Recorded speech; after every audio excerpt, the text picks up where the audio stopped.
क्या आप भी जाना चाहते हैं? अगर यहाँ पे आके आप यूनिवर्सिटी में एक सब्जेक्ट, दो सब्जेक्ट या तीन सब्जेक्ट पूरा सेमेस्टर फेल कर दो तो आपके साथ क्या होगा?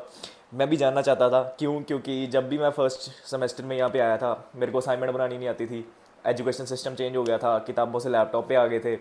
और ऐसे ही मतलब काफ़ी फैक्टर्स थे, घर की याद आ रही, घर के काम करने, घर ढूंढना, रेंट पे घर ढूंढना। तो बहुत सी चीज़ें होती हैं हमारे माइंड में जब भी हम पहले सेमेस्टर में आते हैं। तो कईयों का ध्यान नहीं लग पाता स्टडी में, तो वो एक या दो सब्जेक्ट में फेल हो जाते हैं। तो मेरे में भी ये सवाल थे कि अगर ऐसा हो गया तो क्या होगा, अगर ऐसा नहीं हुआ तो क्या होगा। तो मैं एक्सप्लोर करना स्टार्ट कर दिया। चलो, मैंने पहला सेमेस्टर कर लिया, मैं तो पास हो गया। फिर मैंने देखा कि एक बच्चा हो गया फेल, तो उसके साथ क्या होता है, उसके साथ क्या प्रोसेस था, उसने क्या लेटर वगैरह लिखी है, नहीं लिखी है, सीओ कैंसिल हो गई है, कोर्स चेंज कर लिया है। तो मैंने उसको लाइव देखा है कि क्या ऑब्जर्व किया है कि क्या क्या होता है अगर आप फेल हो जाओ तो। वही चीज़ें मैं आपको बताने आ रहा हूँ क्योंकि मैं क्यूरियस था उस टाइम। आप भी मे बी क्यूरियस हो सकते हो क्योंकि चेंज ऑफ इन्वायरमेंट हो रहा है और आपको स्टार्टिंग में आके मुश्किलें फेस करनी पड़ती हैं। ऑब्वियसली ये तो ऑस्ट्रेलिया की रियलिटी है, ये तो कोई बात नहीं है। लेकिन आज की वीडियो में मैं आपको सारा कुछ बताऊंगा कि अगर आप बाय चांस रब ना करे, लेकिन बाय चांस अगर आप फेल हो जाते हो तो उसके बाद क्या प्रोसेस है, आपको क्या करना चाहिए और क्या एथिकल वे है उस चीज़ को, उस सब्जेक्ट को पास करने के लिए। तो चलिए शुरू करते हैं। मेरा नाम है मुक्षित और आप देख रहे हैं Mukshit Chawla vlogs. Thank you so much, आपने मेरे 5K सब्सक्राइबर करा दिए। और मैं यहाँ पे आईटी पढ़ रहा हूँ, आईटी का स्टूडेंट हूँ ऑस्ट्रेलिया में, ब्रिस्बेन में। मेरा यूनिवर्सिटी का नाम है जेम्स कुक यूनिवर्सिटी। और मैं अराउंड 1.5 साल से आईटी पढ़ रहा हूँ और जिस कोर्स में आया था वही कोर्स कर रहा हूँ। तो मेरे को आई थिंक कि मेरे को इतना एक्सपीरियंस हो गया कि मैं आपको ये चीज़ बता सकता हूँ और आपको गाइड कर सकता हूँ कि अगर आप बाई चांस ऐसा कुछ हो जाता है तो क्या हुए। तो वीडियो स्टार्ट करते हैं। वीडियो स्टार्ट करने से पहले you know the drill, right? Subscribe कर दो चैनल को। क्यों? क्योंकि इन्फॉर्मेशन अच्छी रहने वाली है। दूसरी बात है, अगर आपको इन्फॉर्मेशन कुछ अच्छी लगती है, मतलब कि आपको वैल्यूबल इन्फॉर्मेशन लगती है, काम की लगती है, लास्ट में वीडियो को शेयर कर देना, लाइक कर देना और कमेंट्स में ज़रूर बताना कि आपको कैसी लगी। दूसरी बात है, मेरा ऊपर यहाँ पे इंस्टा आ रहा है। इंस्टा पे अगर आपको किसी को भी कोई डाउट है ऑस्ट्रेलिया के रिगार्डिंग या किसी भी स्टडी के रिगार्डिंग या आईटी के रिगार्डिंग, तो मेरे को आप पूछ सकते हो। डोंट वरी, मैं आपको रिप्लाई कर दूंगा। थोड़ा लेट हो सकता है लेकिन मैं आपको रिप्लाई कर दूंगा। और let's start the video now. So ये वीडियो में ना मैं आपको स्टेप बाय स्टेप बताऊंगा कि क्या हल है, अगर वो हल नहीं हुआ तो दूसरा हल क्या है, दूसरा नहीं हुआ तो तीसरा क्या है। तो वीडियो को पूरी देखना ताकि आपको पता लग जाए। पहली बात तो ये है, अगर किसी को एग्जामिनेशन सिस्टम के बारे में नहीं पता तो ये मेरी वीडियो देख लेना, एग्जाम्स इन ऑस्ट्रेलिया वाली। इसमें आपको पता लग जाएगा कि एग्ज़ाम्स का क्या क्राइटेरिया होता है, एग्ज़ाम्स औखे होते हैं, मतलब डिफ़िकल्ट होते हैं या ईजी होते हैं। तो एग्ज़ाम्स का आपको क्लियर होना चाहिए, पहली बात तो ये है क्योंकि एग्ज़ाम्स यहाँ पे होते हैं। दूसरी बात ये है कि अगर आप एग्ज़ाम में फेल हो जाते हो, फॉर एग्जांपल कि एग्ज़ाम में यहाँ पे पास होने के लिए हमें 50% मार्क्स चाहिए होते हैं। 100 मार्क्स का एग्ज़ाम है तो हमें 50 मार्क्स पासिंग मार्क्स हैं, तो अगर पास होना है तो हमें 50 मार्क्स चाहिए।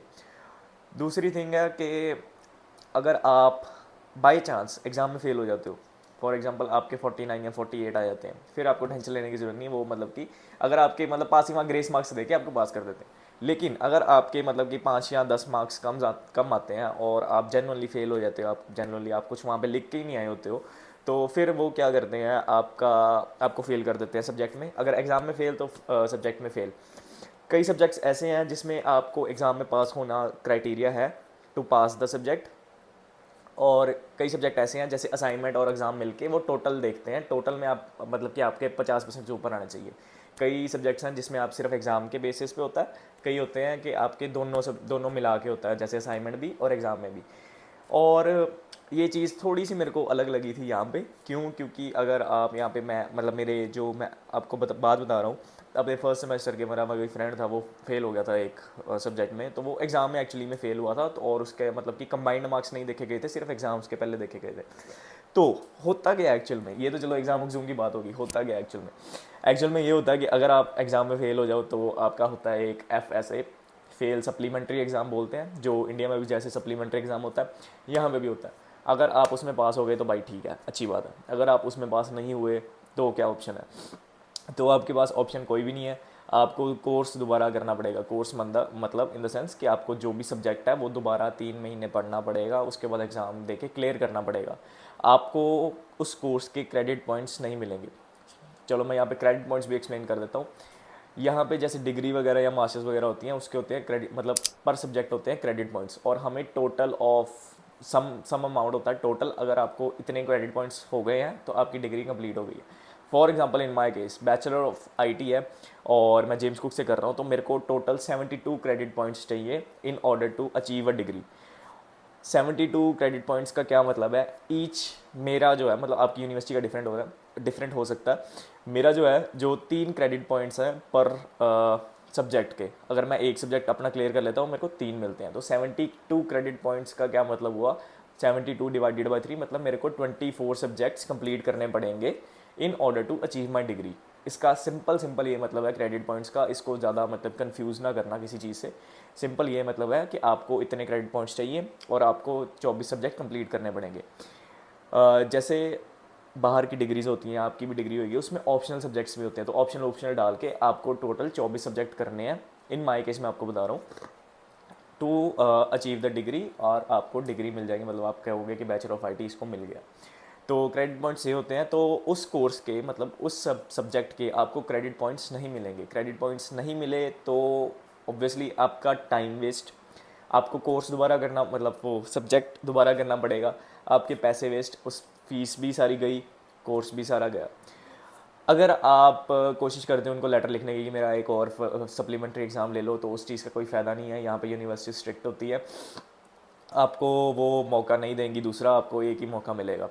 एक भी मौका दे रहे हैं उसका भी शुक्र ही है, क्योंकि यूनिवर्सिटीज़ यहाँ पे कि मतलब कि वो इतना है नहीं, उनको है नहीं कोई भी स्टूडेंट आएगा पास हो जाएगा फेल हो जाएगा, उनको क्या मतलब, उनको तो पैसे से मतलब है यहाँ पे, सीधी बात है। तो द थिंग इज़, अगर आपका मतलब कि फेल सप्लीमेंट्री एग्ज़ाम नहीं क्लियर होता है तो आपको कोर्स दोबारा करना पड़ेगा।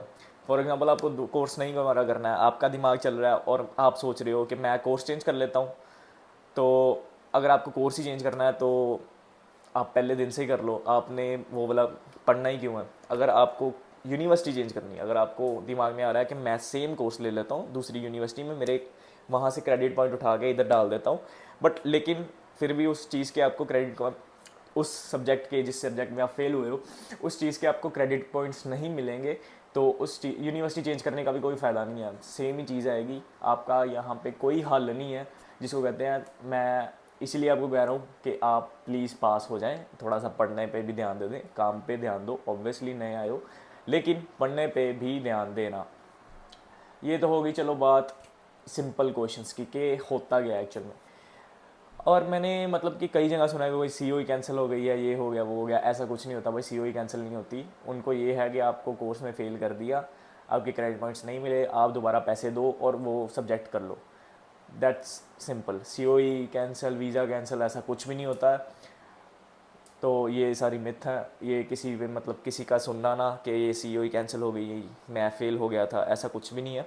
तो ये भी मेरे को एक डाउट क्लियर करना था, क्योंकि मैंने कई जगह से एक दो मतलब मेरे को क्वेश्चंस आए थे, तो मैंने आपको बता दिया वो चीज़ कि सीओई आपकी कैंसिल नहीं होगी, डोंट वरी अबाउट दैट। आपको सिर्फ दोबारा करना पड़ेगा, दोबारा पैसे पे करने पड़ेंगे, दैट्स ऑल, या आपको सप्लीमेंट्री एग्ज़ाम देना पड़ेगा।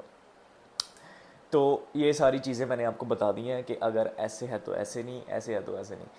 आपका कोई बीच वाला जुगाड़ इसमें कुछ नहीं लगता। अब ये इंडिया नहीं है जो आपकी सिफारिश लग जाएगी कहीं से आपको एग्ज़ाम मिल जाएगा या कुछ ऐसा हो जाएगा।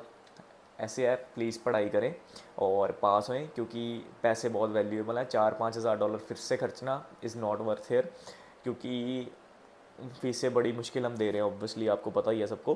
तो प्लीज़ फेल ना होना। और ये मैं वीडियो इसीलिए बना रहा हूँ क्योंकि नया सेशन स्टार्ट हो रहा है, नए सेशन में आपको काफ़ी डिफ़िकल्टीज आएंगी, इसलिए कह रहा हूँ कि फेल ना होना प्लीज़। आप पढ़ाई पे ध्यान दे देना, तो आपके पैसे भी सेव हो जाए और दूसरा वो भी सेव हो जाए, क्या कहते हैं, आपका टाइम भी सेव हो, पैसे भी सेव, टाइम भी सेव।